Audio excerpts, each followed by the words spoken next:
So here is the first question. I once practiced Dhamma in 2011. My mind was peaceful and neutral. I was able to put out vibhava tanha, the craving for non-existence. I saw the suffering in the mind ceased, and I felt immense joy, realizing that mental distress could be relieved in this way. I stood up to walk, and my mind searched for problems and suffering from within to be relieved. Then my mind became restless, thinking, I am free from suffering, I am free from suffering, for several days. However, when I returned to work and encountered situations that stirred emotions, I found myself unable to relieve the arising suffering. To this day, no matter how I practice, my mind remains unsettled, leading to feelings of discouragement as I tend to dwell on past results. Although I cannot recall what the two specific problems that caused the suffering were, I still remember the state of being free from suffering, thinking, so this is how suffering ceases, and I feel joy about it until today. I humbly ask for your guidance to help me start anew once again.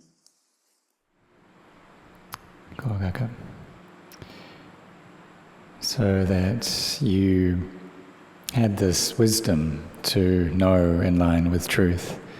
They're able to see this kama tanha, this sensual craving, and bhava tanha, the craving to be, to have, vibhava tanha, the craving to not be, not have.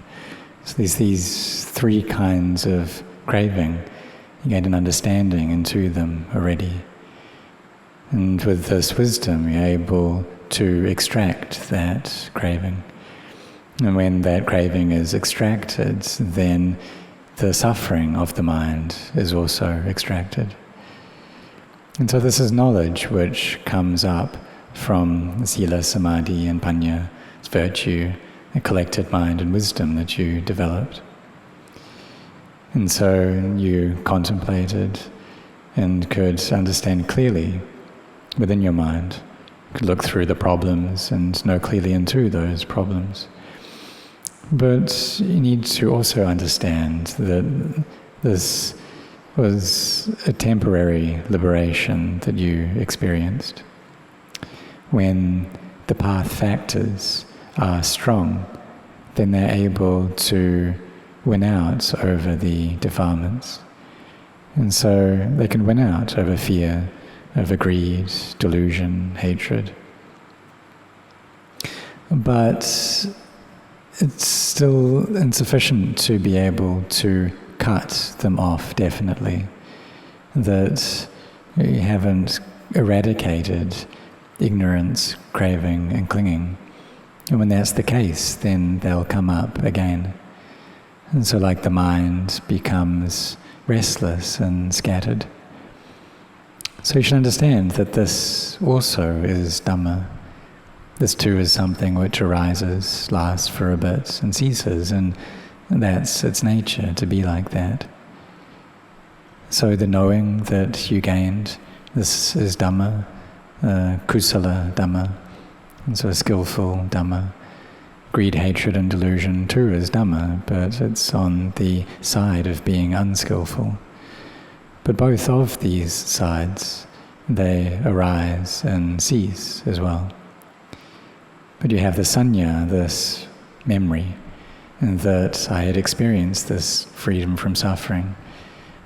You don't remember the particular problems that you could solve, but that's okay. Don't worry about that. You just understand that the mind which is empty is like this. You can see that Nibbana in the heart is this way, that it's the state of freedom from suffering that you experienced temporarily. You could enter into emptiness, and there's no self there. It's devoid of a me or of a you. And there aren't any problems, and there's also no one who knows those problems as well. So here the mind becomes joyous and bright.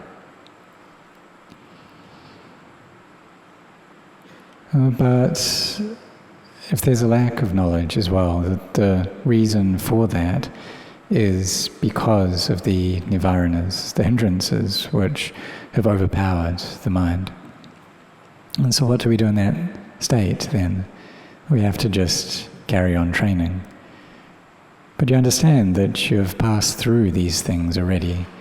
You've met with emptiness already. And you know that it's real, it's genuine. So you should try to train your mind so that it doesn't become restless and scattered. And that this restlessness should reduce, and it does so through having a lot of mindfulness. And when you train in that way consistently, then your mind will gather together again, and you'll be able to have these insights again. So don't feel discouraged or dejected. And that the feeling of being disheartened, this is a defilement. It's a defilement that's come to trick you. And it comes up because when we want some results but we don't get those, then we experience suffering. We feel disheartened. But try to have a lot of mindfulness. Have mindfulness there, knowing that whatever it is that comes up in the mind, that you are aware of that. See its arising and ceasing, arising and ceasing, and carry on doing this. When samadhi gathers together, then the mind will be able to enter into emptiness again. And so you train using a method of developing samadhi that you're skilled at. It's able to get into the state. So perhaps you could use nibbana as the object for your mind, and the state which is freed from all defilements. And the heart becomes joyful through that. Samadhi arises. You gain this knowledge, this knowing of arising and ceasing. And this here is vipassana, it's insight. And so this is a struggle that's going on between the magga, the path factors, and the defilements within one's own heart. And if we carry on training, then it's possible to be able to win out over ignorance. We need to be very mindfulness, to know all the objects that arise within the mind. If we think about something, tell ourselves that this is not sure. Whatever it is that comes up in the mind, this isn't sure. Even emptiness appears in the mind, that too is something which isn't sure. This too is something that we shouldn't attach to. As we carry on, then our wisdom grows little by little. And in the end, so we need to meet with this experience again. And we become more and more skilled at that. As we become more and more skilled, then we gain more of an understanding into the path of practice. And so, give my anumodana, rejoice in the sincerity that you have. And don't feel discouraged, but rather put in your forbearance. And if you carry on without stopping, then you must see the truth and attain to the Dhamma. Here is the next question. Dear Longpa Anan, thanks for extending this online retreat for us again. May I know if this is the right view? I punished my child by asking her to kneel down for 5 minutes as she didn't listen to our instructions. My extended family members are concerned as this will affect the child's dignity. I hope my daughter will learn her lesson well. Thanks, Longpa. So this samma ditthi, so right view. So it depends upon our intention as well. And so if we have metta, this loving kindness, wanting to teach our child, because if we just allow our child to follow their own wishes and desires, and we don't teach them, and then the mother and father are not correct in that case. But when we do teach, then at times, if they do something which isn't right, there needs to be some punishment there. But we need to get that in balance as well. And so through that, they can learn that what they did was not correct, and that when their parents asked them to do something, what they were asked to do was correct. And they can then change their behavior. And so this is of benefit to them. And so we can do that then. So if they are stubborn, they don't listen, and then we can give some punishments. But also, if they do something which is good, then we should reward them as well. And don't worry that this is going to reduce your child's dignity, because they can use this as a lesson that they can remember. And maybe people may say that this is incorrect, but you should be confident in your own actions and know that by doing this, you're not reducing the child's dignity. But also don't be excessive in this. Don't use excessive punishments. And if you act like this, then this is right view. This third question is from Rashna from the UK. Dear Ajahn Anan, Vandana and Namaskar. I will be joining this retreat only partially as I have not received leave permission from work. I hope it is okay. I will practice while at work as much as possible. My question is that no matter how much I try, I do not seem to understand how to practice to overcome Sakyaditi. I feel that this is my biggest hindrance. Please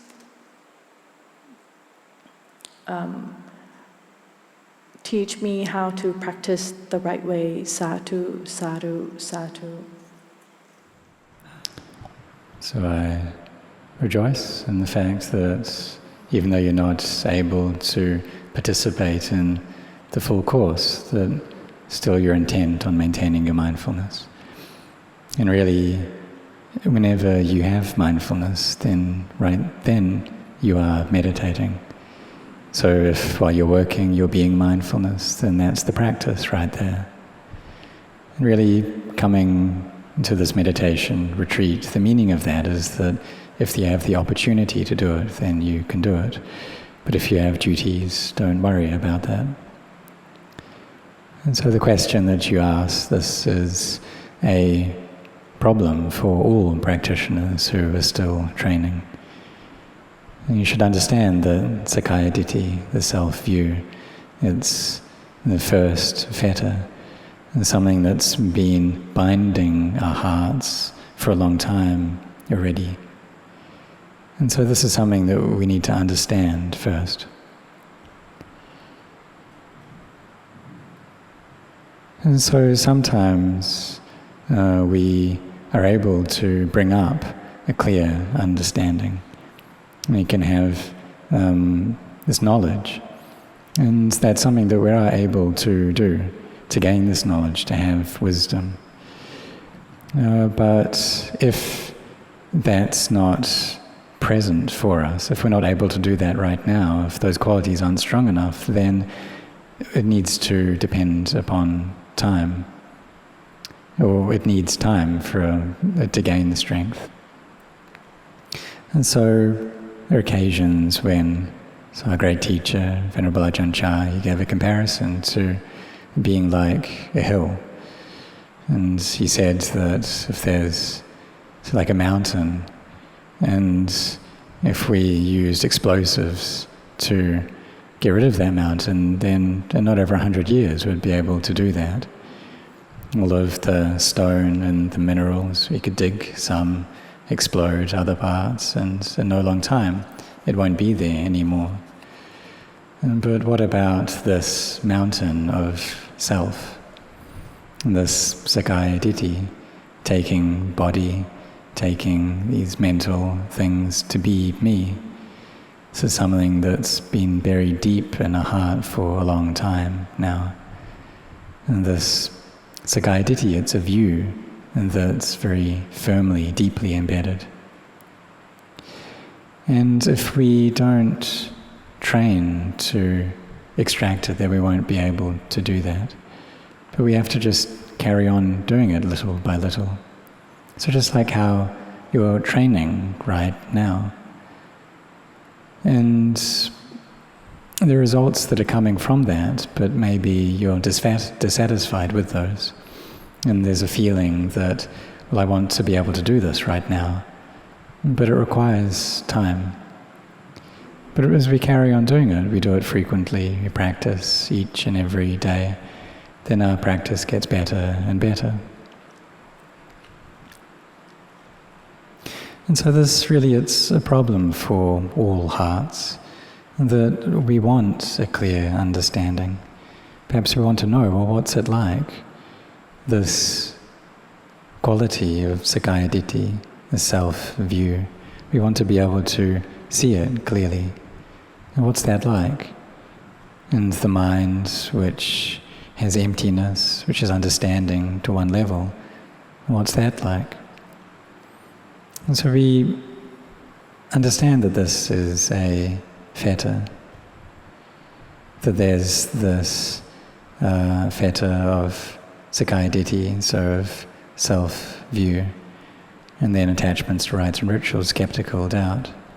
But it's not above our ability to abandon these. These form the first barrier. And if we're able to destroy that, then the rest, it's no more than 7 lives. There won't be an 8th life, and we'll be able to destroy them. So we should reflect upon the lives that we've had already. And we're not able to count how many births we've already had. And there's many millions. If we were to say the word million, million, million over and over again, all day, all month, and for 100 years, still we wouldn't have reached the number of lives that we've been born into. And so this Sakaya Ditti, if we're able to destroy that, it's not above our ability to do so, then the lives that we have left, it's really not much. But it can also not be easy to do this quickly, but it's something that we can do if we set our hearts on this. So don't become discouraged. That one day you will gain a clear understanding. And the people who are able to do this quickly, they may have been through much suffering already. But one day, as we carry on practicing, then our sila, samadhi and panya will get good, so we're able to experience this open, spacious heart. But then maybe after that, we don't experience that, and the heart suffers again. And this is how the practice can be. Know that this is normal, but carry on training nonetheless, and don't become disheartened. And this is a problem that all practitioners face. But as we persist, then one day we will understand what this spacious and free heart is like. And so practice a lot, and one day you'll be able to abandon this and gain a clear understanding. Respect and gratitude to Luang Por Anan and the Sangha. If we make an aspiration for our next birth, would it be better to be born in favorable Dhamma practicing conditions as a human, or to be reborn in the Tusita heaven with the Bodhisattva? So this is asking about making this mental aspiration. But it also depends upon our own actions as well. And so like being born as a deva, maybe in the Dushita world, and staying with bodhisattvas. There are many bodhisattvas there. But we have to ask, are our own good qualities to that level or not? Have we built up the energy of our hearts sufficiently or not? Because we need to have a lot of inner worth, inner goodness to be able to reach there. And so the goodness that we create, the generosity and the virtue, the meditation, is that strong enough? We really need to have a lot of barami to be able to get there. And to be able to be born in Dushita, to meet with bodhisattvas, because that's the plane of beings who are cultivating barami. If one is to be born in the heaven of the four great kings, or Tawatingsa, or the Yama heaven world, it's perhaps easier to get to those places. But whatever the case, if we want to get to any of these heaven worlds, then we need to create our barami first. And we should do this to the most that we're able to do it. Or if we want to be born as a human into a good situation, then we need to think that we need to have created goodness first to be able to get there. But what we should wish for, aspire to, is Nibbana. And that this is something that we should be determined on. And then if our minds don't reach Nibbana, then perhaps we'll have the samadhi to be born in the Brahma world, if we have jhanas. Or maybe the samadhi and the wisdom to become a stream enterer, sotapanna. So it's not sure. So we try to, in this life, to cultivate this path to the best of our abilities. And we should make an aspiration for the very highest. And if we still have becoming and birth left, then we can make a determination that if I am a human, then I want to be able to meet with the Buddhasasana. I want to be in a good environment.